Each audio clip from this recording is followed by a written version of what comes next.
Muy buenos días. Ayer estuvimos compartiendo sobre la búsqueda del azar, del sortilegio, de la adivinación, del echar suertes que encontramos en la lectura y la experiencia de Amán. Este Agageo que odiaba a Mardoqueo y que quiso destruir en su odio no solo a Mardoqueo, sino absolutamente a todo el pueblo judío. ¿Por qué? Porque Satanás odia al pueblo de Israel y a todo aquel que pertenece a Dios. Pedro nos decía que Satanás, cual león rugiente, anda alrededor buscando a quien devorar. Y todos aquellos que, como dice Pedro, somos pueblo de Dios, pueblo escogido, santo, apartados para Dios para anunciar las virtudes de aquel que nos llamó a su luz admirable, tenemos una lucha permanente con el enemigo de nuestras almas. Pero yo quiero señalar en esta mañana un aspecto más, que ayer lo mencioné tal vez un poco veladamente. Y es que hay tantas personas que van diciéndose ateas, que niegan la fe, sin embargo dicen creer en el universo, dicen creer y le echan las cartas o los dados, o van a los adivinos, o leen el horóscopo cada día. ¿Sabéis por qué? Porque tienen fe. Dicen que no creen en nada, pero creen en eso. Y es lo más común. Cuando se niega a Dios, cuando no quieres creer en Dios, estás dispuesto a creer en cualquier estupidez, en cualquier necedad, en cualquier mentira que el mundo ofrece, ídolos que llenan el corazón, que ciegan los ojos y que llevan a una eterna condenación. Ojalá tú puedas hoy, si me escuchas y estás en las garras de la idolatría, de la adivinación, del azar, de la astrología, de brujos, de adivinos, de curanderos que te ofrecen salud y suerte en la vida, quieras encontrar en el Evangelio de Jesucristo la verdadera libertad que viene cuando pones en Él tu confianza. Jesús dijo, si el Hijo os libertare, seréis verdaderamente libres. Confía en Cristo, invítale a tu vida, que Él entrará en tu corazón con amor y poder. Nuestra lectura hoy está en Esther, capítulo 4, versículos 1 al 8. Cuando Mardoqueo supo todo lo que se había hecho, rasgó sus vestidos, se vistió de ropa áspera, se cubrió de ceniza y se fue por la ciudad lanzando grandes gemidos hasta llegar ante la puerta real, pues no era lícito atravesar la puerta real con vestido de ropa áspera. En toda provincia y lugar a donde llegaban al mandamiento del rey y su decreto, había gran luto, ayuno, lloro y lamento entre los judíos. Saco y ceniza era la cama de muchos. Las doncellas de Esther y sus eunucos fueron a decírselo. Entonces la reina sintió un gran dolor y envió vestidos para que Mardoqueo se vistiera y se quitara la ropa áspera, pero él no los aceptó. Entonces Esther llamó a Tac, uno de los eunucos que el rey había puesto al servicio de ella, y lo mandó a Mardoqueo para averiguar qué sucedía y por qué estaba así. Salió pues Tac a ver a Mardoqueo a la plaza de la ciudad que estaba delante de la puerta real. Y Mardoqueo le comunicó todo lo que le había acontecido y le informó de la plata que Amán había dicho que entregaría a los tesoros del rey a cambio de la destrucción de los judíos. Le dio también la copia del decreto que había sido publicado en Susa para que fueran exterminados, a fin de que la mostrara a Esther, se lo informara y le encargara que fuera ante el rey a suplicarle y a interceder delante de él por su pueblo. Tengo que cerrar mi Biblia porque el aire me gira las páginas y estropeo las hojas de este libro tan precioso.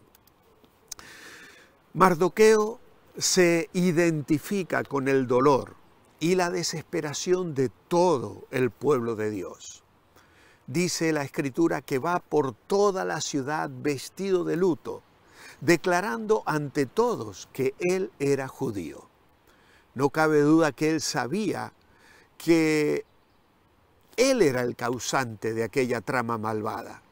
Y seguramente su pena estaba agravada por ser el causante del odio de Amán.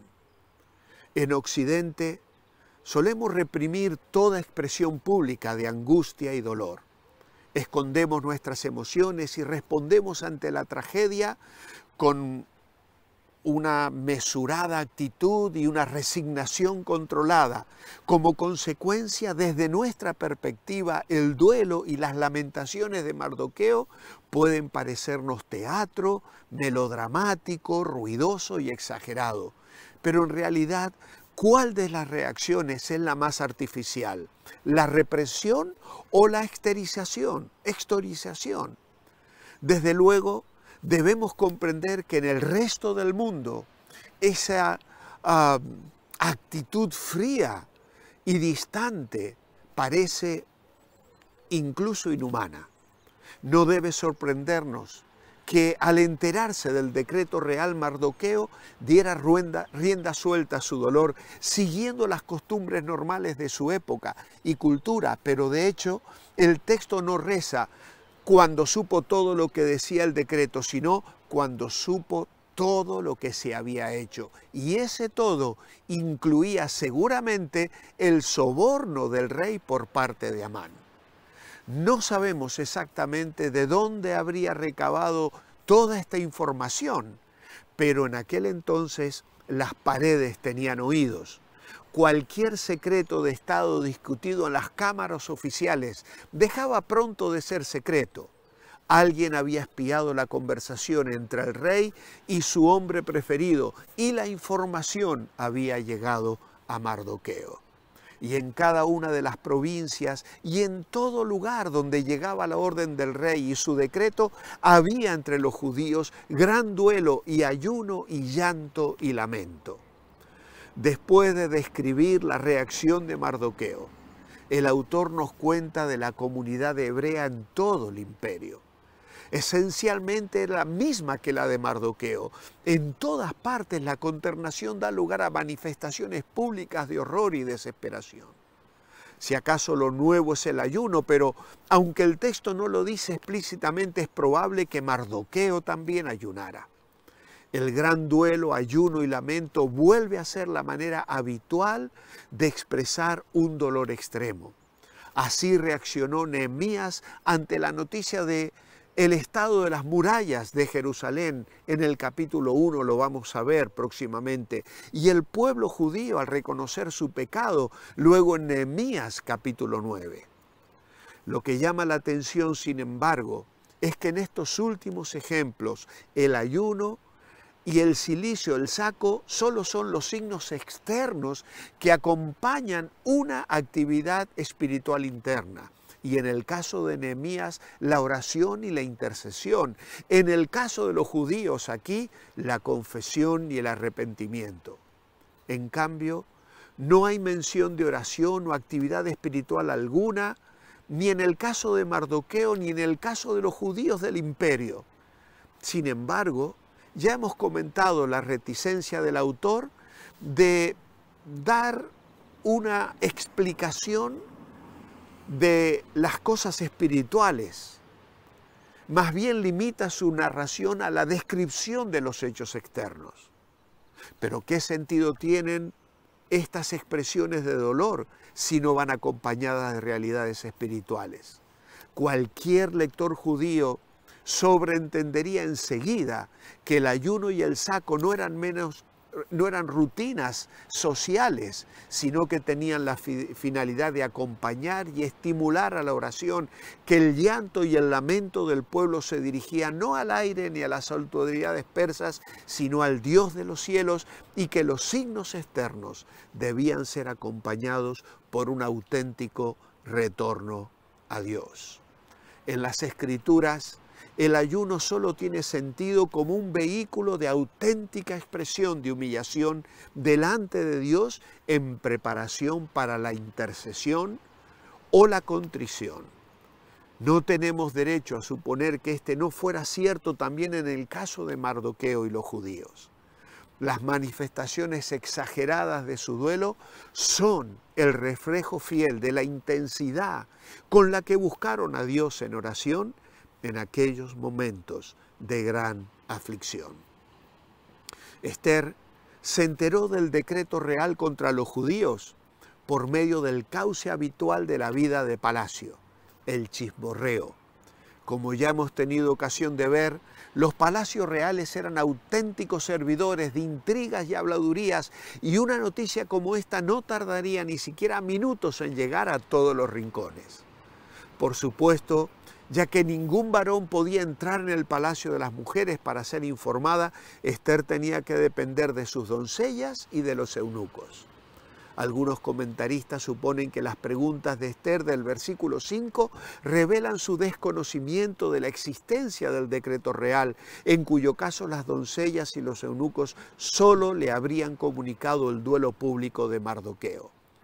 Pero parece inverosímil que el texto ya promulgado en la ciudad no hubiera llegado también al palacio.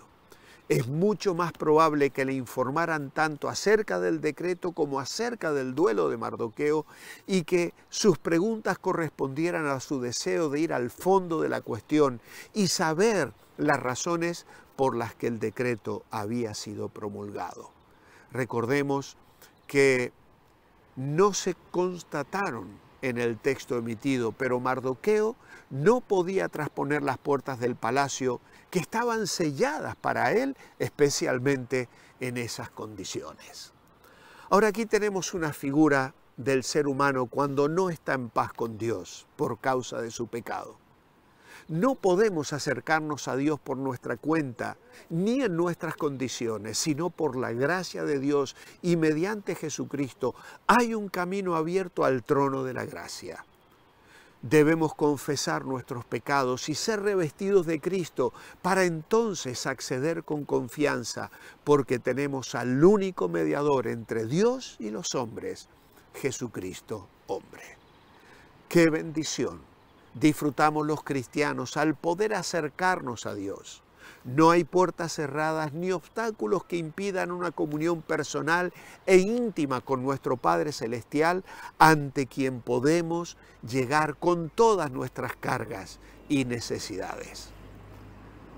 Mardoqueo, vestido de saco y cilicio, tenía las puertas del palacio cerradas. El rey era inalcanzable. La buena noticia que tengo para ti hoy es que no tienes que cambiar tu vestidura, no tienes que mejorar tu vida, no tienes que abandonar tus hábitos de pecado. Puedes venir a Cristo hoy, puedes buscar a Dios hoy tal como estás. Como aquel antiguo himno decía, tal como soy sin más decir, que a otro yo no puedo ir. Y tú me invitas a venir, bendito Cristo, vengo a ti. Ven al Señor en este día, tal como estás, y Él te recibirá con los brazos abiertos, como hizo aquel padre con su hijo que venía de cuidar cerdos, destrozado y abatido, pero recibió el beso, el abrazo, el vestido nuevo y una fiesta de bienvenida, que es la fiesta de la salvación, que habrá hoy en el cielo, si te arrepientes de tus pecados y tal como estás, vienes al encuentro de Jesucristo. Mi oración escrita esta mañana es, amado Padre, qué maravillosa es la oración. Poder acudir a ti con toda libertad desde nuestra angustia o dolor, buscar tu rostro y dejar a los pies de tu trono toda carga, ansiedad, y saber que nos escuchas y atiendes con amor y misericordia. Gracias, gracias, gracias por oír nuestro clamor. Os espero mañana viernes para despedir ya esta semana en este precioso entorno natural. mientras ese momento llega, manteneos bendecibles.